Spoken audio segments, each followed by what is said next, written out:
Cacería de niños, de Taeko Kono. Se trata de 9 historias, protagonizadas por mujeres. Pero no cualquier mujer le interesa a Taeko Kono. Página a página se revelan los gustos y costumbres de mujeres que no cumplen con las expectativas que la sociedad les impone. Los cuentos fueron escritos alrededor de 1960, cuando Japón todavía atravesaba los efectos de la posguerra. Esto es apenas una circunstancia anecdótica que tiene más que ver con los almanaques que con el arte. La literatura de Taeko Kono incomoda hoy tanto como ayer. Mientras la sociedad japonesa ubica a la mujer dentro del matrimonio y la maternidad, Taeko Kono le depara otros riesgos a sus heroínas. Las mujeres del libro Cacería de niños disfrutan del sexo sadomasoquista y se atreven a la experiencia swinger.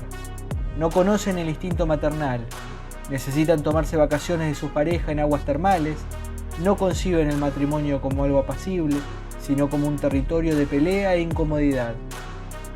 La protagonista del cuento Cacería de niños, que abre la antología y le da nombre a toda la colección, odia a las niñas, y si bien podría incomodar la naturaleza demasiado explícita con la que justifica ese odio, aterra mucho más la fascinación que siente por los varoncitos y los trucos que usa para acercarse a ellos. No cuento más. Tengo la autorización de los editores de La Bestia Equilátera para leerles el cuento completo. Enorme agradecimiento a Diego Donofrio por este permiso. Vayan estos pequeños apuntes de introducción como una advertencia. Taeko Kono no es para cualquiera. A partir de acá, ustedes escuchan a su propio riesgo. Lo que sigue es fuerte. Les doy tiempo para que bajen el volumen de este programa, así no se enteran de la habitación de al lado. Taeko Kono no es para llevar a una sobremesa familiar de domingo. Tampoco conviene que se enteren en el consorcio en que andamos. Yo ya avisé. Leo entonces el cuento Cacería de niños, de Taeko Kono, publicado por La Bestia Equilátera, traducción de Hugo Salas. Hayashi Akiko no podía soportar a las niñitas de entre 3 y 10 años de edad. Las detestaba más que a ninguna otra clase de ser humano. Si ella, como la mayoría de las mujeres, hubiese elegido casarse y tener bebés, ahora tendría un hijo de esa edad. ¿Y qué habría sucedido? Solía preguntarse, si ese hijo hubiese sido una niña. ¿Qué? Estaba al tanto de que los hombres solían decir que odiaban a los niños, y al tener sus propios hijos se convertían en padres amorosos. Pero Akiko no conseguía imaginar que su repulsión pudiera dar paso a un amor maternal, emoción que, por otra parte, le resultaba bastante desconocida. Las niñetas extranjeras, aún las de esa edad, le resultaban un poco más tolerables, tal vez porque en ellas notaba más la raza que el género. Si se hubiera casado con un extranjero, podría haber tolerado acaso la idea de tener una hija de sangre mixta, pero de lo contrario, con toda seguridad, se hubiese convertido en una madre horriblemente cruel. No le habría alcanzado con mostrarse fría y rigurosa. Su asco habría exigido medidas más extremas. Este desagrado que provocaban las niñitas en Akiko era de una naturaleza completamente distinta del desdén que experimentaba ante las mujeres felices, atractivas y engreídas de su misma edad, los hombres jóvenes pagados de sí o los ancianos petulantes y complacientes. Era más bien como una fobia, el tipo de rechazo que sienten algunas personas frente a ciertas criaturas pequeñas, como las ranas, los gatos o las serpientes. A Akiko le dolía recordar que ella misma había sido una niñita alguna vez. Pero lo cierto es que en esa infancia había sido más feliz que en cualquier otro periodo de su vida. No tenía registro de haber enfrentado ningún tipo de adversidad. Por lo que sabía, tal vez había sido la niña más afortunada del mundo, una cosita contenta y feliz. Sin embargo, detrás de esa predisposición alegre, en la boca del estómago siempre había sentido una inexplicable opresión, algo asqueroso y nauseabundo. Era como si estuviera atrapada en un largo y estrecho túnel, como si exudara un invisible líquido pegajoso por cada poro de la piel. Le atenazaba los sentidos, como una maldición. Una vez en la clase de ciencias estudiaron los gusanos de seda y el maestro abrió un capullo con la ayuda de un bisturí. A Kiko le bastó echar un solo vistazo a la crisálida que se retorcía débilmente, esa cosa negra y repugnante que se envolvía en un hilo que salía de su propio cuerpo, para entender que lo que estaba viendo era una representación de ese sentimiento que tanto la afligía. Y desde ese momento, por alguna razón, Akiko tuvo la convicción de que las demás niñas de su edad compartían ese extraño malestar interno. Pero los grandes no se sentían así, tampoco los varones de su edad ni las niñas mayores. Lo cierto es que, después de cumplir los 10 años, dejó de sentirse así. Fue como si hubiera logrado salir de un túnel al vasto universo abierto y al fin pudiera respirar. Fue a partir de ese momento, sin embargo, que cualquier niñita que estuviera atravesando esa etapa comenzó a provocarle náuseas, y su repulsión fue haciéndose cada vez más fuerte a medida que pasaron los años. Cuanto más típica era una niñita de esa edad, menos podía tolerar a Kiko su cercanía. La piel pálida, la carne elástica, la sombra azulada que proyecta sobre su nuca, el cabello en media melena, la voz antinaturalmente aguda e insípida con la que la niñita habla, hasta el corte y el color de sus ropas. A Kiko veía en todo esto la sucia intimidad que había vislumbrado en la crisálida.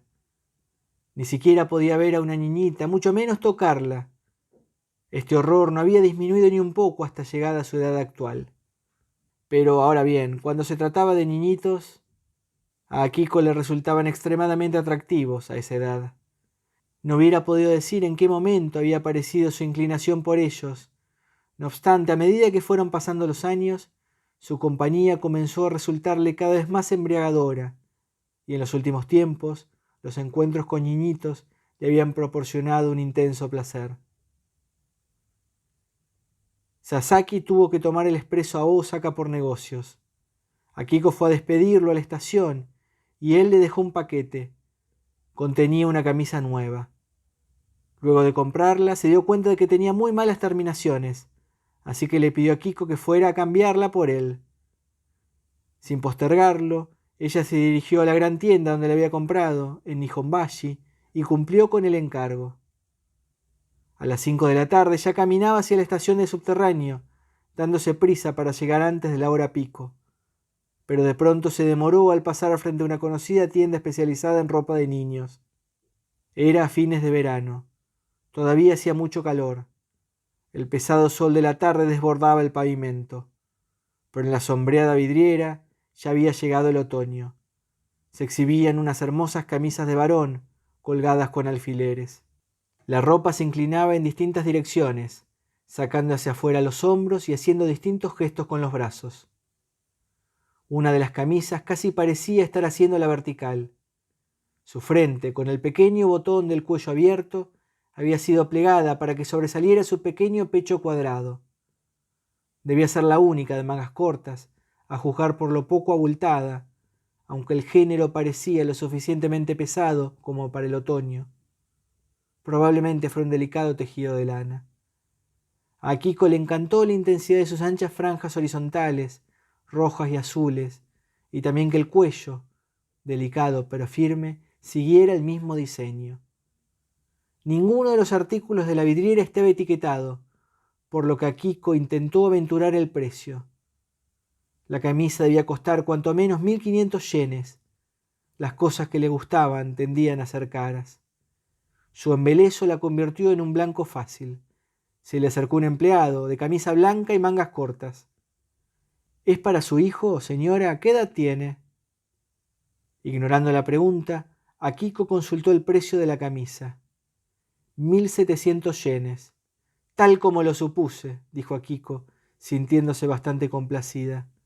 ¿Le gustaría verla? Oh, no, por favor, suplicó Akiko de inmediato. No es necesario. En ese momento alguien interrumpió la conversación. Para alivio de Akiko, el empleado debía atender una llamada telefónica. Sabía que apenas tocara aquella adorable camisita, no podría irse de la tienda sin comprarla. Sin embargo, antes de retirarse a contestar la llamada, el empleado se apresuró a tomar la camisa de la vidriera y la dejó en sus manos. «Mire sin compromiso», le dijo. Akiko acarició delicadamente la prenda. Ya podía ver a un niño pequeño, de no más de 4 años, vistiendo aquella camisa calentita pero ligera, su carita bronceada saliendo del cuello. Llegado el momento, el pequeño insiste en quitársela solo. Cruza los bracitos regordetes sobre el pecho y con cara de concentración logra alcanzar los faldones, pero levantarla por encima de su cabeza ya es más complicado. El pequeño aprieta los ojos, contonea el trasero y gira luchando con todas sus fuerzas, dejando ver la firme barriguita a punto de reventar de tanta comida que ingiere durante el día. La camisa, sin embargo, no sale por más que lo intente. Más de una vez, seducida por el encanto de las prendas para niños y sobre todo por las escenas que provocan en su mente, Akiko terminaba comprando algo. Un pantaloncito corto reversible de botamangas color ladrillo, una gorra de cazador de felpa blanca con un ligero cuadrillé carmesí, una chaqueta de marinero en miniatura de no más de 40 centímetros de alto. Cada vez que compraba algo, salía a buscar alguna conocida que tuviera un niño para vestir. Una vez que se decidía por una presa, se presentaba con el regalo. No importaba que no tuviera demasiado trato con la madre, en ocasiones incluso se habían peleado. De algún modo, ella siempre lograba confundir a la beneficiaria o hasta hacerle sentir vergüenza. Akiko, que no solía prestar demasiada atención a su propia vestimenta, estaba obsesionada con las prendas para niños, por lo que naturalmente había desarrollado un gusto extremadamente refinado en la materia. Las personas elegidas para recibir sus regalos se quedaban perplejas. ¿Cómo era posible que esta mujer, que no era madre, lograra hallar estas prendas tan maravillosamente apropiadas? Algunas creían intuir el motivo oculto detrás de estos inesperados arranques de generosidad, un amor maternal insatisfecho. Akiko compró la camisa y se fue de la tienda con una caja debajo del brazo. En muy poco tiempo ya había elegido al beneficiario de su próximo regalo. La compañía de ópera de la que alguna vez había sido miembro, según había llegado a sus oídos, estaba representando Madame Butterfly, y el hijo de una de sus viejas compañeras interpretaba el papel del hijo. Le echó el ojo al niñito. Akiko había tenido buenos motivos para dejar la compañía. Sus posibilidades no eran buenas. Había pasado los 30, no podía seguir siendo parte del coro para siempre, y además un ataque de tuberculosis había dañado su salud. Más que renunciar, sería correcto decir que las circunstancias le habían obligado a dar un paso al costado. Pero cuando era más joven, inmediatamente después de graduarse de la escuela de música, sus logros habían sido impresionantes. Llegó a dar recitales como solista, y hasta había conquistado el elogio de un célebre crítico. Se advirtió una gran sensibilidad musical por parte de la joven, escribió en su reseña, sobre todo en la última pieza, La nostalgia por la primavera de Mozart. Iba camino de convertirse en una diva, y sin embargo después, por los azares del destino, terminó en el coro, lo que en su momento le produjo una angustia muy honda. Incluso ahora le costaba trabajo ignorar el mundo de la ópera, aunque todas las noticias que recibía al respecto le causaran una gran aflicción. Aún así, no hizo ningún esfuerzo por mantenerse en contacto con sus viejos colegas. Pero esa noche, en el preciso momento en que Madame Butterfly y Suzuki cantaban las líneas «Ha caído sobre nosotros la pobreza, este es el único dinero que nos queda», Akiko apareció detrás del escenario, dejando pasmada a toda la compañía. «Oí que el hijo de Noguchi Masayo está participando de la representación», dijo, pero no estaba interesada en seguir hablando con esas personas. Había calculado los tiempos con el propósito de que su llegada coincidiese con la parte final de la ópera, en la que el niño se encuentra sobre el escenario. Así no tenía que esperar demasiado para verlo.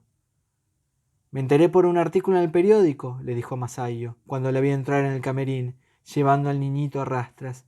«¡Qué emoción! ¡Tu hijo sobre el escenario!» Y se inclinó a ver al niño, oculto detrás de su madre. Masayo había debutado en la ópera varios años después que Akiko, interpretando personajes como Anina, la criada de la Traviata, y la hija del jardinero en Le Nozze di Figaro.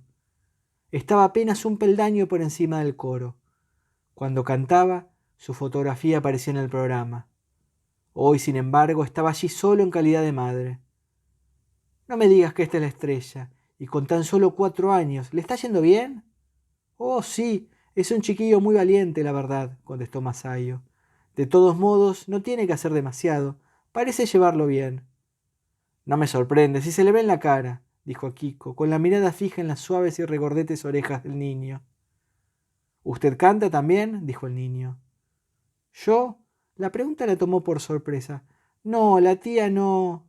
Sí, ¿a qué te dedicas ahora? Le preguntó Masayo, como si percibiese su incomodidad. ¿A qué se dedicaba? Bueno, cuando a alguien se le hace esa pregunta, por lo general nadie espera una respuesta llamativa. Akiko no era la excepción a la regla. Decidió tomarse la pregunta como si solo le interesase indagar cómo se ganaba la vida. Oh, me las arreglo con el italiano, contestó vagamente. Claro, sí, me acuerdo, no hay mucha gente que lo hable tan bien como tú. El italiano de Akiko era de hecho impecable. Desde muy temprano había mostrado una aptitud extraordinaria para ese idioma, que hoy era para ella mucho más que un mero vehículo para el canto lírico. Como estando en el coro era muy difícil ganarse la vida, en aquellos años había recurrido a su manejo del idioma para sobrevivir. Ganaba algo de dinero extra traduciendo artículos para revistas de moda y dándoles clases a empleados jóvenes de distintas empresas. En la actualidad trabajaba medio tiempo para una fábrica de compresores. La llamaban cada vez que tenían que comunicarse con clientes italianos. En un principio el lenguaje técnico le había planteado algunas dificultades. Ningún diccionario italiano-japonés era lo suficientemente completo. Por eso había decidido anotar las palabras que no lograba entender, con sus equivalentes en inglés y en alemán, e ir a pedir ayuda al área de ingeniería. Fue allí donde conoció a Sasaki, que normalmente era el encargado de atender sus consultas. «Conseguiste un buen arreglo», le dijo la primera vez que mantuvieron una conversación un poco más extensa. «No tienes que venir a trabajar de 9 a 5». Pero la paga por un trabajo de medio tiempo era exigua. Le resultó imposible cubrir todos sus gastos solo con el italiano, por más que consiguiera distintos encargos aquí y allá. Encontró un ingreso extra transcribiendo libretos para un especialista que trabajaba en un gran proyecto de traducción de óperas al japonés. Este trabajo le permitía darse el gusto de comprar prendas para niños. Pero como prefería desviar a Masayo de ese tema, Akiko apretó el paquete entre sus manos con alegría y anunció: «He traído un regalo para celebrar su debut». «Oh, por favor, no hacía falta que...» «Está bien, quería hacerlo», dijo Akiko, dirigiendo estas últimas palabras al niño. «¿Qué es? ¿Qué es?», preguntó el pequeño.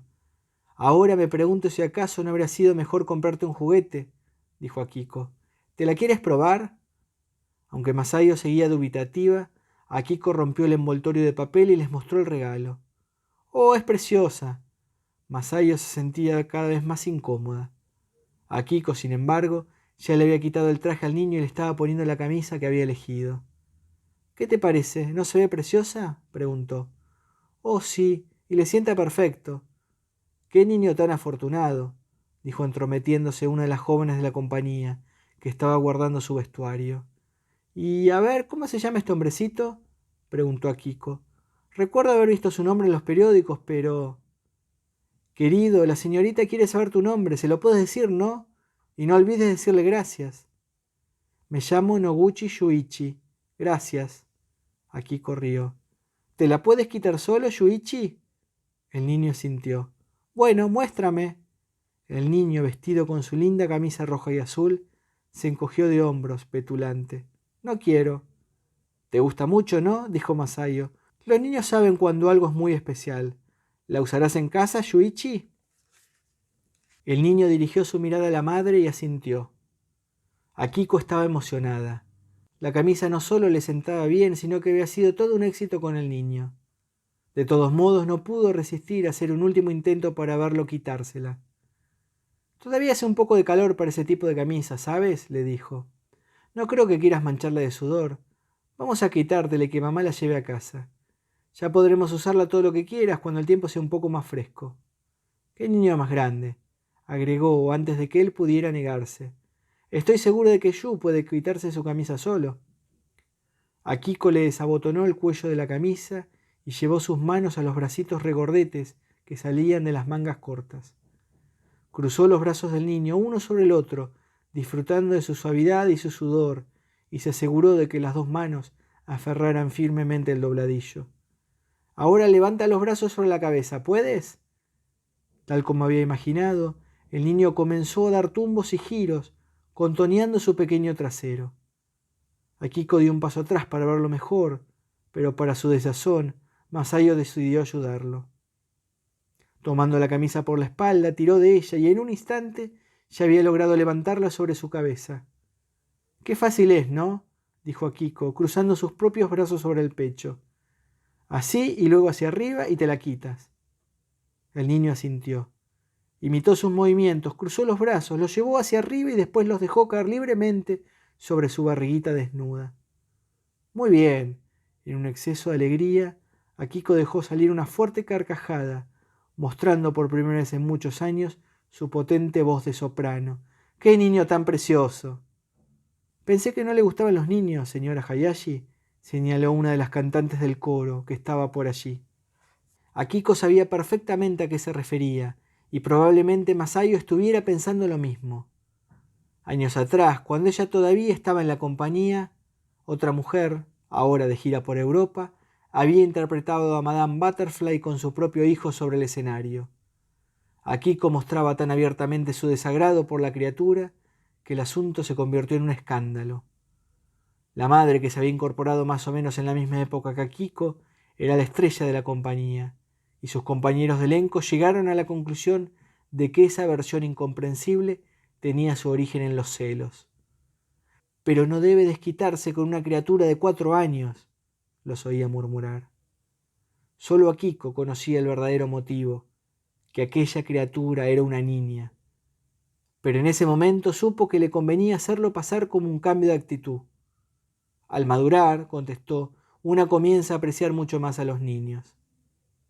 Al volver a casa del trabajo de transcripción, Akiko pasó a comprar algunas cosas por las tiendas frente a la estación y recién llegó a su departamento cuando comenzaba a caer la noche. La última compra, el bloque de hielo, ya había empapado casi por completo el papel de periódico en que estaba envuelto, y Akiko tenía los dedos congelados. Haciendo esfuerzos para sostener las compras, el periódico de la tarde y una postal que había encontrado en el buzón le costó bastante trabajo hacer girar la llave en la cerradura. Al entrar, sintió algo bajo sus pies. Por debajo de la puerta le habían dejado un telegrama. Era de Sasaki. Había quedado en visitarle esa noche a su regreso de un viaje. El telegrama había sido despachado desde el correo central de Osaka. Le habían pedido que fuera a Hiroshima, le contaba Sasaki, por lo que llegaría 2 o 3 días más tarde. «Escribo pronto», eran las últimas palabras. Lo habían entregado a las 8:30 de la mañana. Debió haberlo pasado por alto al salir de su casa. Era raro que tal hubiera sido el horario de entrega solicitado. Lo más probable era que Sasaki hubiera recibido la orden de ir a Hiroshima desde la oficina de Tokio, o por parte de algún superior con el que se había encontrado durante el viaje. Pero sin importar cuándo le hubieran anunciado el cambio de planes, seguramente debió haberlo sabido el día anterior, entre las 9 y las 5. ¿Por qué había decidido demorar el telegrama hasta las 8:30 de la mañana? En un segundo vistazo, Akiko advirtió que el telegrama había sido despachado la noche anterior, a las 11:37, después de lo cual seguramente Sasaki habría tomado el tren nocturno a Hiroshima para llegar por la mañana. Sin dudas, se le había pasado por alto enviar el telegrama antes. Debió haber estado lejos del área urbana y luego no quiso darle un susto en mitad de la noche. Akiko dejó el papel a un costado.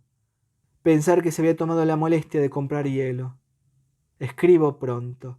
¿Qué era eso? Tendría que haber escrito «perdón».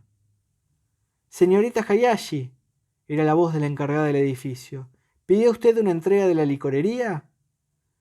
Akiko bajó las escaleras y se encontró con el repartidor, que estaba dejándole 3 botellas de cerveza en la entrada. Por allí merodeaba la encargada, una señora mayor que usaba unos anteojos sin marco que le daban un aire de entrometida. «¿Recibió el telegrama, no?». «Sí». «¿Está todo bien?». «Bien», respondió Akiko cortante, llevándose las botellas. De vuelta en su habitación, Akiko se dispuso a picar el bloque de hielo con el pico que usaba para abrir las botellas de leche. Dejó caer algunos trozos de hielo en un vaso y lo llenó de cerveza. No solía beber y no era un sabor que le gustara demasiado, pero como estaba agradablemente fresca, bebió de un solo trago 2 vasos, uno detrás del otro.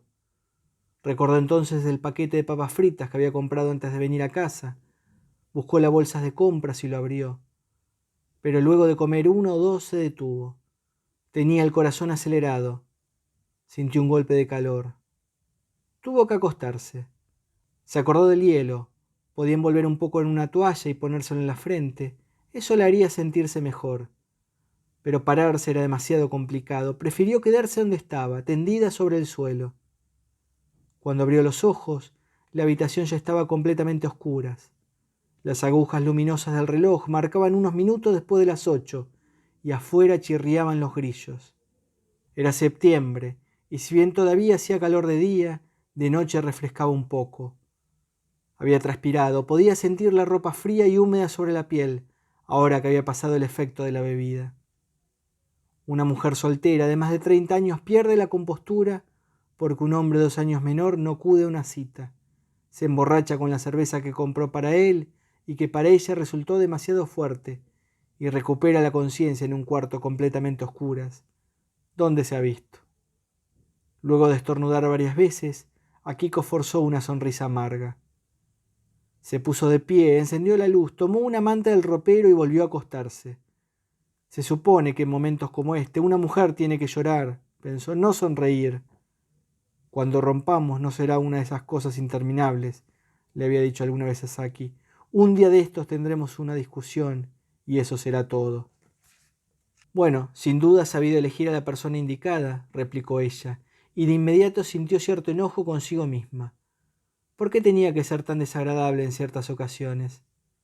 Esta amargura suya era precisamente lo que hacía que él le dijera ese tipo de cosas. ¿Acaso con aquel comentario Sasaki había querido señalarle los peligros de ser una mujer tan obstinada? No, esa era una interpretación demasiado romántica. Lo único que había querido era dejarle en claro que sabía lo poco comprometida que estaba con él o con cualquier otro aspecto de su vida, a decir verdad. Los dos elegimos a la persona indicada, contestó Sasaki, así que deberíamos hacer el intento de llevarnos bien. Aunque fueran solteros y aún relativamente jóvenes, el tema de un futuro juntos rara vez salía en la discusión. Ni siquiera hicieron el intento de vivir juntos. Sasaki tenía ciertos requisitos típicos respecto de lo que esperaba de un matrimonio. Sin duda sentaría cabeza tarde en la vida, con alguna mujercita que fuera capaz de satisfacerlo. Akiko no tenía esas cualidades ni la intención de adquirirlas, pero lo cierto es que tampoco tenía paciencia para salir con hombres más grandes, llenos de caprichos, y se aburría con aquellos que tenían un puesto alto en alguna empresa, que, por otra parte, casi siempre ya estaban casados. Los dos sabían estas cosas acerca de sí y del otro, y también eran conscientes de que el otro las sabía. Para él, ella era una compañera temporaria. Para ella, él cubría el papel superficial de compañero. Lo único que los mantenía unidos era la compatibilidad de sus gustos sexuales. Akiko recordaba que la primera vez que se sintió claramente atraída por Sasaki fue cuando él le contó de aquella noche en que debió ayudar a una parturienta. Había ocurrido en sus épocas de estudiante, poco después de la guerra. Me estaba preparando para ir a la cama, le contó Sasaki, cuando la vieja casera entró en mi dormitorio hecha una tromba. Viene el bebé, decía. Bueno, le pregunté, ¿no le convendría acostarse? Ya sabes, tenía la barriga prominente. No sea idiota, me dijo ofendida, si sabe que soy viuda. Era la mujer del segundo piso la que estaba teniendo un bebé. Su marido era un periodista borracho. Nunca volvió a casa y esa noche no había sido la excepción. El bebé estaba ya a mitad de camino, así que no era posible llevarlo al hospital. El segundo piso era un griterío. La anciana me pidió que calentara agua y se la llevara. Puse a hervir el agua, prosiguió Sasaki, y entonces la anciana volvió a entrar en mi habitación. Ahora me dijo que fuera a buscar una comadrona. Había enviado a otra persona con este encargo, pero nunca había vuelto. Bueno, encontrar una comadrona en mitad de la noche no estaría fácil, la verdad. Luego de mucho caminar di con el anuncio de una pegado en un poste telefónico y corrí hasta la dirección que indicaba, solo para que me informaran que aquella mujer se había mudado hacía ya 5 años. A estas alturas ya estaba perdiendo la paciencia, no te lo voy a ocultar. Pero tenía que hacer algo por esa pobre mujer, y al final logré dar con otra anciana. Sin embargo, cuando al fin llegamos, Ya había terminado todo. Aún así es bueno que el cordón umbilical lo corte alguien que sabe lo que está haciendo. Volví a mi habitación y allí en la puerta estaba la anciana otra vez. Ahora necesitaba que alguien tirara el agua usada en el parto, me dijo. Bueno, hice lo que me pidió, lo hice con el muchacho que vivía en la habitación de al lado. Nos dijo que la tiráramos en algún descampado, lo más lejos posible, pero yo no estaba dispuesto a cargar una cubeta llena de este tipo de agua más allá de lo que fuera estrictamente necesario.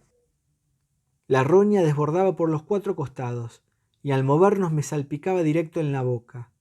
Cualquier lugar da lo mismo, pensamos, y la vertimos en un drenaje que estaba justo en la esquina.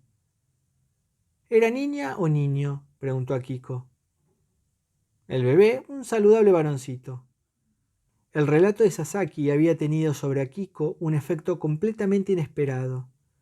¿Qué había hecho que se sintiera tan atraída por él? ¿Esa historia de una noche en la que ayudó a una parturienta, una mujer que ni siquiera conocía? No lograba descifrarlo. ¿Sería su candor de aquellos años, sus años de juventud? No, no era eso. Lo que le había atraído de él había sido el tono despiadado que había logrado detectar encubierto bajo aquel inocente relato del joven que ayuda a una mujer en problemas. Eso fue lo que la atrajo, y su corazonada resultó ser correcta. Poco después pudo comprobar que Sasaki poseía exactamente el tipo de inclinaciones que a ella le gustaban. Sin embargo, por el tono en el que le había dicho un saludable varoncito, parecía mostrar también cierta inclinación paternal. ¿Cómo encajaba esto con su temperamento? Akiko recordó la postal que había recibido de Noguchi Masayo. La tomó y se dispuso a leer. Masayo comenzaba con los saludos de rigor y luego dedicaba algunas palabras al placer que le había provocado verla después de tantos años. Anoche hicimos la última función, seguía. Yuichi suele levantarse muy temprano en la mañana, pero hoy sigo durmiendo hasta bien pasadas las 9.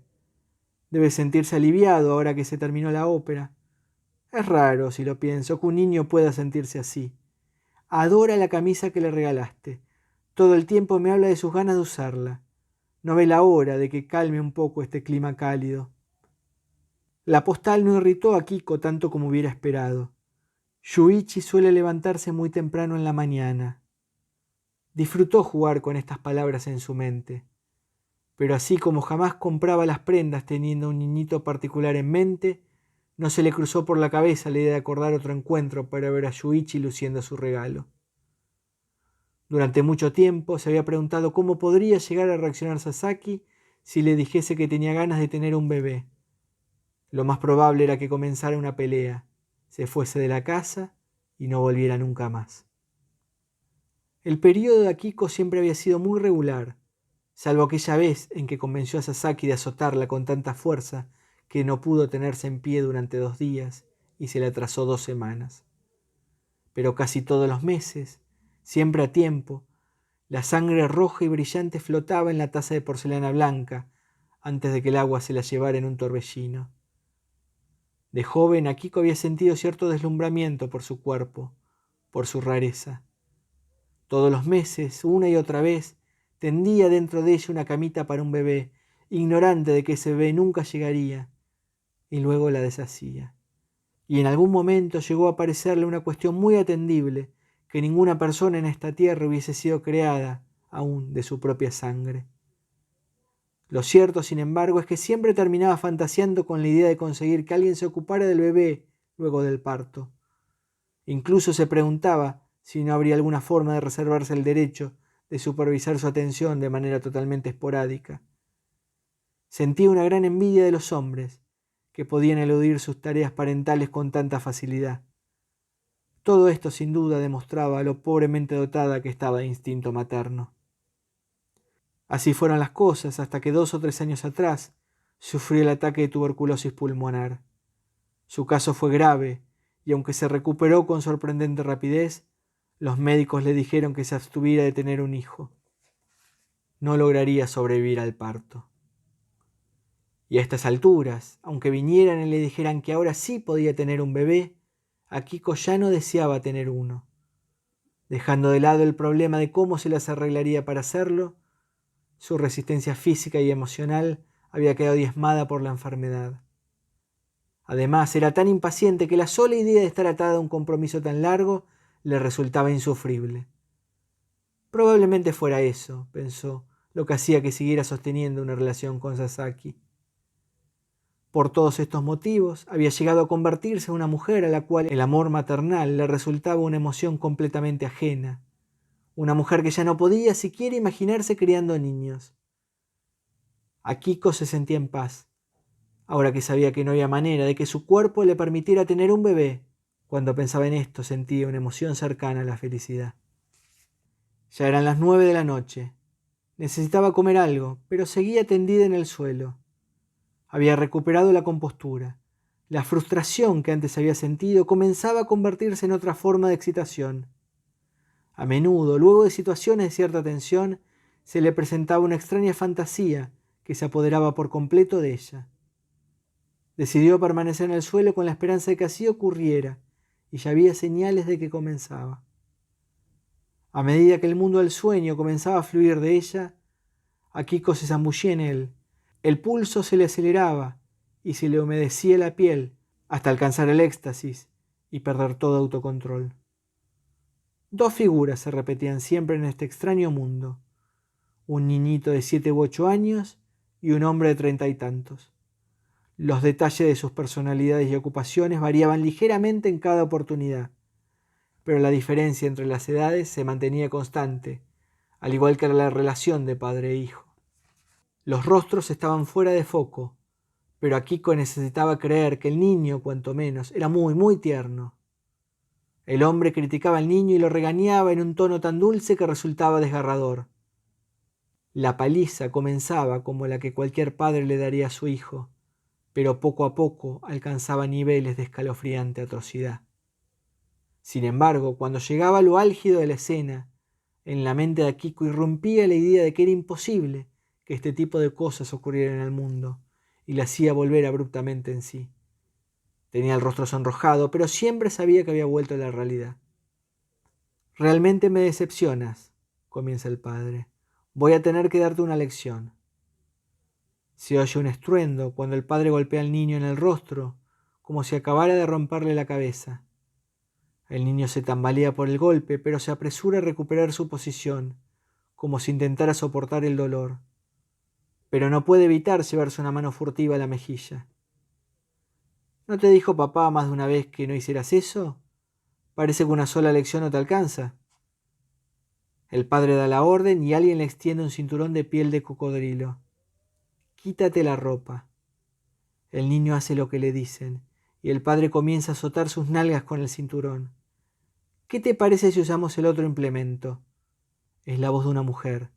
El cinturón cae al suelo y el padre toma una vara. Más golpes. Cada azote de la vara arranca chillidos y gritos de dolor. El niño cae despatarrado hacia adelante, a veces de boca, pero siempre lucha por volver a ponerse de pie, dispuesto a recibir el próximo golpe, y mantiene este curso de acción sin necesidad de que se lo digan. Parece haber comenzado la sangre. La voz de la mujer otra vez. Y allí está, la sangre, que cae trazando una línea fina sobre las nalgas del niño, sobre sus muslos. Esa misma sangre embadurna la superficie de su carne por acción de nuevos azotes de la vara. Otro latigazo del padre. Mana más sangre. Ahora son 2 líneas de sangre, como si corriesen una carrera, las que se derraman por su cuerpo. Pero de repente el flujo se interrumpe. Al observar de cerca, se advierte que la sangre se ha secado. La escena transcurre, después de todo, al calor de un tórrido sol de verano. «Pégame en la espalda, padre», ruega el niño. «Eso lo dejo para el final, no nos apresuremos». El padre suelta la vara, arrastra al niño hacia una pequeña casucha de chapa canalada, lo toma por los hombros y lo presiona contra el metal caliente. El niño intenta escapar, sacudiéndose y tratando de alzarse con desesperación, pero no lo logra. El pesado cuerpo del padre lo sujeta, lo aprisiona sobre la plancha caliente. Se oye el siseo que hace la carne en el asador. El padre al fin deja al niño. El niño se tambalea, está a punto de desmayarse, pero el padre lo sostiene en pie. Lo hace girar para que la mujer pueda ver mejor la espalda quemada, en carne viva. Las gruesas franjas color rojo oscuro que han marcado sobre ella los pliegues del metal caliente. Todavía falta, pero cuando se lo pide que se mantenga firme, el niño se desmorona. Más retos. El padre ata las manos del niño y lo cuelga de la rama de un árbol. ¿Qué más me queda por hacer?, pregunta el padre. No le has tocado el abdomen. Otra vez la voz de la mujer, insinuante. Algunos azotes caen sobre la barriga del niño y de pronto el vientre se le abre en un desgarro. Los intestinos caen al suelo. Son una soga de un exquisito color violeta. La mujer da la orden. El padre corta la soga que ata las manos del niño. El niño cae de la rama al suelo. Ahora el padre tira de la soga violeta hasta tensarla y sacude a los tirones el cuerpo del niño, como si intentara remontar una cometa en el aire. El pequeño cuerpo anudado a la soga púrpura golpea una y otra vez contra la choza de metal corrugado. Cada sacudón de la soga arranca alaridos terribles, aterradores. Akiko se encontró con Sasaki al entrar a la fábrica. Mientras caminaban por el pasillo, él le preguntó: ¿Te sientes mejor? ¿No se nota? Me diste un buen susto. Que te aproveche, andar mandando telegramas en mitad de la noche. Akiko había pasado la noche con Sasaki, pero no había mencionado el telegrama. ¿Pero te lo entregaron a la mañana siguiente, no?, le preguntó. Sí, eso fue lo que me molestó. ¿Qué estabas haciendo que llegaste a la oficina de correos tan tarde? Oh, fui a un partido nocturno de béisbol y... Ya estaban delante del departamento de contabilidad. Akiko había ido a cobrar su sueldo. Desapareció detrás de la puerta, dejándolo a él en mitad de la oración. Ya en su casa, Akiko se dispuso a limpiar. Aquella mañana, en el apuro por llegar pronto al trabajo, había dejado el cuarto tal como estaba. Sobre el suelo de la habitación había algunas perlas desperdigadas. La noche anterior, decidida a sumar un poco de variedad a la rutina de siempre, Akiko buscó con frenesí cualquier cosa que pudiera servir. Al final dio con un collar de perlas. No son de verdad, dijo, extendiéndoselas a él. No está nada mal. Sasaki sostuvo el collar con la punta de los dedos, colgando en el aire, atormentándola. Después lo tomó firmemente y comenzó a caminar a su alrededor. Akiko estaba tan excitada que sentía como si cada nervio de su cuerpo estuviera concentrado en la carne de su espalda. Sin embargo, cuando al fin descargó las perlas contra su piel, el ardor y el restallido se acabaron a poco de comenzar. El hilo del collar se cortó y las perlas cayeron por el suelo con un sonido sordo. Sasaki y Akiko rieron, un poco desconcertados. Del puño de Sasaki colgaban las dos puntas del hilo, todavía con unas pocas perlas enhebradas. Las dejó sobre la tapa de una caja de espirales para mosquitos, se agachó y comenzó a buscar las demás en el suelo. Akiko lo miraba con creciente irritación. «Déjalo de una vez, por favor». Al oír su propio tono de voz, comprobó con desaliento que ya no estaba de ánimo para seguir. Pero Sasaki divisó en ese momento en un rincón una cuerda de colgar la ropa, de esas que tienen soportes de plástico y ganchos de metal en ambos extremos. Cuando lo vio acercarse a ella y tomarla del suelo, Akiko comenzó a rogarle que la golpeara con los ganchos de metal. Le dijo que harían un sonido tintineante. Variaba según el instrumento que usaran, pero los dos disfrutaban de los sonidos que las cosas hacían al golpear contra su piel. Cuanto más los excitaban estos sonidos, más se veían obligados a reprimir sus gritos. Esa noche, sin embargo, Sasaki se había mostrado especialmente diestro con la pequeña cuerda, y los gritos de Akiko ahogaron los sonidos de la paliza. Tardaron en darse cuenta de que alguien golpeaba la puerta. «¿Qué es eso?». Sasaki se detuvo en mitad de un golpe, y por una coincidencia desafortunada, en ese preciso momento comenzó a sonar la sirena de bomberos de algún edificio.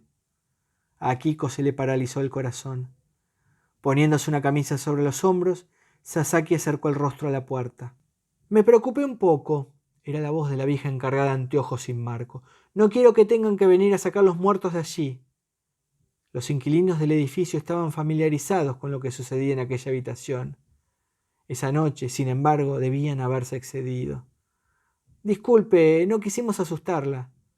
«Bueno, pero no hagan tanto ruido, por favor. Recuerden que no son las únicas personas en el edificio». «Lo siento, en serio». Al oír las voces, Akiko se sintió descompuesta. Por un momento pensó que iba a vomitar. Se recostó con cuidado, pero ya todo lo que estaba delante de sus ojos era negro. «¿Qué pasa?» «La ventana», dijo Akiko, empujando con la mano la cortina que se sacudía sobre su rostro como una vela por efecto de la brisa. «Tengo mucho frío». El shock de pensar que había comenzado un incendio, ¿había sido eso lo que había helado la sangre de su agitado corazón? Poco antes su cuerpo había sido una masa cubierta de limaduras de hierro al rojo vivo que se sacudía por toda la habitación. Ahora podía sentirlo enfriarse rápidamente. Pero no llegó a perder la conciencia. Todavía podía oír la voz de Sasaki a la distancia y la suya cuando hablaba. O al menos así le pareció. Más tarde le dijo que durante unos 30 minutos ella no reaccionaba a nada que le dijera y que su pulso había sido muy débil. Akiko se llevó una mano a la frente y sintió los dedos rígidos del frío. Sasaki soltó su otra muñeca y se puso de pie. «Esto está mal». Percibió el sonido que solía hacer cuando se abrochaba el cinturón. «¿A dónde vas?», le dijo ella. «A buscar un doctor». «Ya estoy bien», dijo Akiko, con los ojos cerrados. Comenzaba a sentirse un poco mejor. Se dio cuenta de que tenía una toalla húmeda entre los pechos y que estaba cubierta por una manta y el edredón. «Por un momento de verdad pensé que vendrían a llevarse un cuerpo de aquí», le dijo Sasaki el otro día, mientras le costaba la escena. «Quiero que dejes una declaración testimonial». «¿Para qué?» «Para que haya algo donde quede en claro que sabes que nuestros hábitos sexuales pueden tener ciertas consecuencias, y si termino matándote, pueda demostrar que fue un accidente». «Bueno, no te preocupes, lo haré». Eran las 3 de la tarde cuando Akiko salió al baño público de su vecindario. Solo había unas 7 u 8 mujeres allí, una madre primeriza con su bebé, algunas ancianas que no tenían nada mejor que hacer, y mujeres jóvenes que habían decidido darse un baño antes de salir a trabajar de noche. Por alguna razón, que tal vez tuviera algo que ver con el diseño de los baños, las clientas tendían a amontonarse en el centro del vestuario, y en la sala de baño propiamente dicha, se disponían en fila a lo largo de la pared exterior. Era raro ver a una persona en otro lugar. Akiko había elegido a propósito un horario en el que hubiera poca gente, y asegurándose de cubrir las cicatrices de su piel con la toalla de baño, caminó con sigilo sobre los azulejos, cubiertos de granos secos de exfoliante, hasta llegar a un área completamente vacía. En el punto más alejado de la sala, el agua del baño estaba muy caliente, tanto que nadie se animaba a sumergirse allí, sobre todo cuando acababan de reponerla. Justo allí, en el rincón, frente a las canillas, tenía decidido ubicarse Akiko. Pero cuando su cuerpo estuviese listo para recibir el agua caliente, se sumergiría antes en la tina de al lado, alimentada por un goteo de agua fría. Mientras se remojaba, Akiko prestó atención al vestuario que podía ver desde su posición, porque alguien había dejado abiertas las puertas. ¿Habría hoy algunos lindos niñitos con sus madres? ¿Sería posible que uno de ellos se acercara a ella? Si llegaba a aparecer un niñito con las piernitas bronceadas por el sol, dispuesto a jugar al borde de la tina con un pequeño barco o la tapa de una jabonera, Akiko no podría evitar dirigirle uno de sus guiños especiales. El niño siempre le correspondía. Primero hacía flotar su barquito hacia ella en un viaje de reconocimiento. Entonces ella creaba olas y lo hacía retroceder en una tormenta. Feliz de jugar en el baño por toda la eternidad, dispuesta a rescatar al barquito si se hundía, y así comenzar una conversación. En algún momento la madre comenzaría a llamarlo, pero él no iría. Al final vendría la mujer a llevárselo, y mientras ella lo arrastrara de uno de sus brazos, el pequeño, llevando su barquito fuertemente aferrado contra el pecho, se daría vuelta para echar un último vistazo a Akiko. Luego se alejaría, dejando sus piececitos regordetes marcados sobre los azulejos húmedos. Akiko saldría del agua con una sonrisa melancólica en los labios. Aquel día, como resultado del abandono de la noche anterior, cercano de hecho a un acto de autoaniquilación, Akiko deseaba más que nunca que apareciera un niñito. Era extraño ese apego que sentía por los niñitos, tanto que prefería mantenerlo en secreto frente a Sasaki. El área de baño ya se estaba llenando de gente, pero todo indicaba que Akiko no lograría satisfacer hoy su deseo. Quiso escapar antes de que el lugar estuviera atestado y se fue después de darse unas enérgicas friegas, sin siquiera meterse en la tina. Akiko volvió a su casa, caminando siempre por la sombra. Al entrar en un callejón, luego de dar la vuelta en la esquina de la verdulería, se encontró con un niñito. Tendría 3 años de edad, era un bebote como nunca había visto antes. Llevaba un mugriento suéter deportivo y un pantalón gris. Estaba apoyado sobre una pila de cestas y cajas de cartón y luchaba con un trozo de sandía. Akiko se acercó un poco más. ¿Rica?, preguntó como táctica de apertura. El niño asintió sin alzar la mirada. Queriendo un poco más de reacción, volvió a intentarlo. ¿Está rica? Sí, está rica.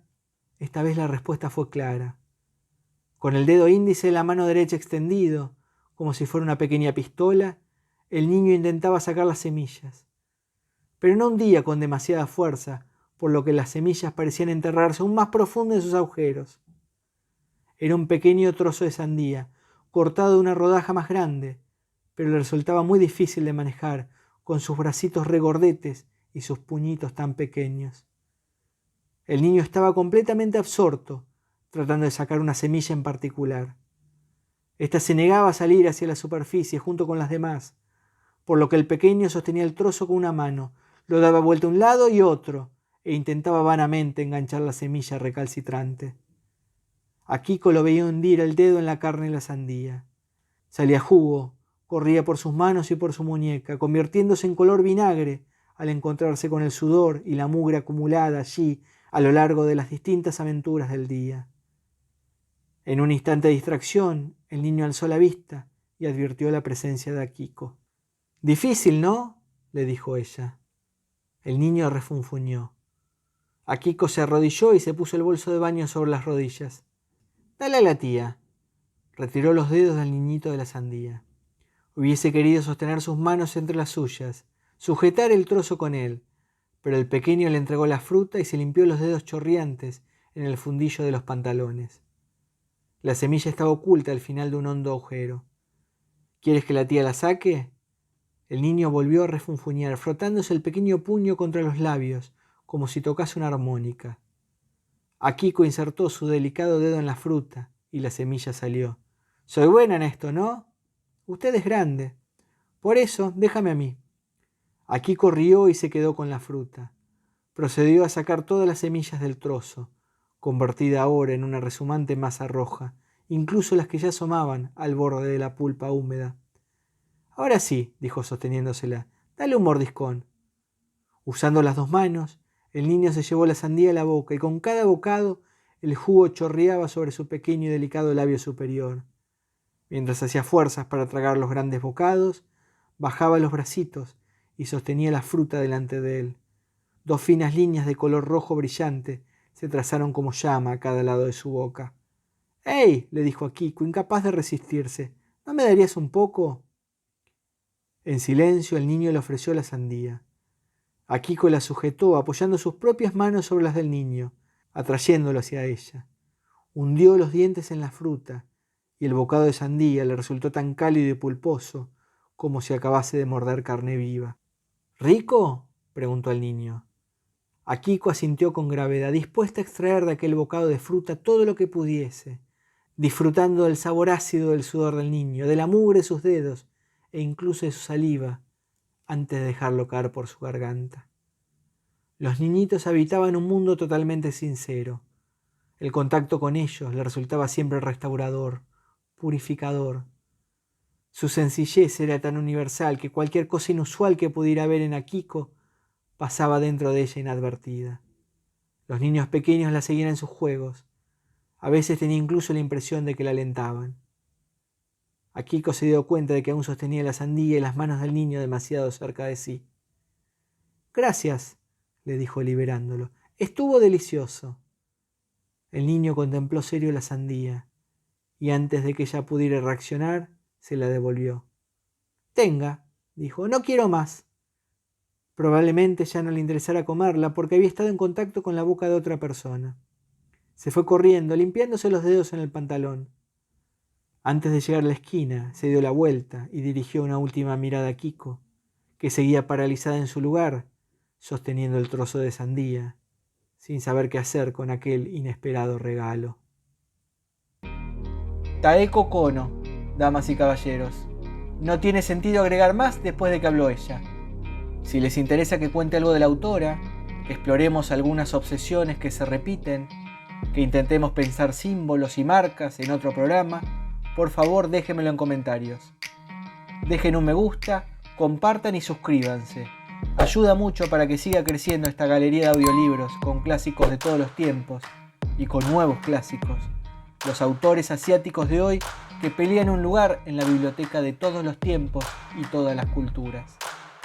Hasta la próxima, orientalistas y futuros orientalistas. La seguimos.